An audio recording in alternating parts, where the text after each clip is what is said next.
দীর্ঘ ৩৪ বছরের যাত্রার পর যুক্তরাষ্ট্রের জনপ্রিয় বাজেট এয়ারলাইন্স স্পিরিট এয়ারলাইন্স হঠাৎ করেই সব কার্যক্রম বন্ধের ঘোষণা দিয়েছে।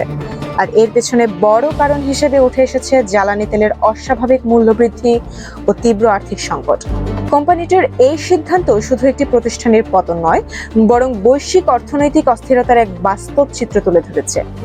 এয়ারলাইন্স কর্তৃপক্ষ জানিয়েছে, গত ২ বছরে তারা ২ বার দেউলিয়া হওয়ার আবেদন করেছিল, কিন্তু শেষ পর্যন্ত পরিস্থিতি সামাল দেওয়া সম্ভব হয়নি।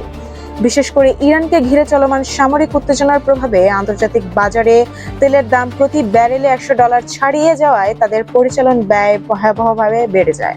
একটি বাজেট এয়ারলাইন হিসেবে কম ভাড়ায় সেবা দেওয়া যেখানে তাদের মূল শক্তি, সেখানে জ্বালানি খরচের এই চাপ ব্যবসার ভিত্তি নড়িয়ে দেয়। সংস্থাটি আরও জানায়, সংকট মোকাবেলায় তারা মার্কিন সরকারের কাছে জরুরি আর্থিক সহায়তা বা বেল আউট চেয়েছিল, কিন্তু সেই প্রচেষ্টা সফল হয়নি। ফলে বাধ্য হয়ে তারা সব ধরনের ফ্লাইট ও অপারেশন বন্ধ করার সিদ্ধান্ত নেয়। এর সরাসরি প্রভাব পড়েছে প্রায় ১৭,০০০ কর্মীর জীবনে, যারা হঠাৎ করে এই কর্মসংস্থান হারিয়ে অনিশ্চয়তার মুখে পড়েছেন।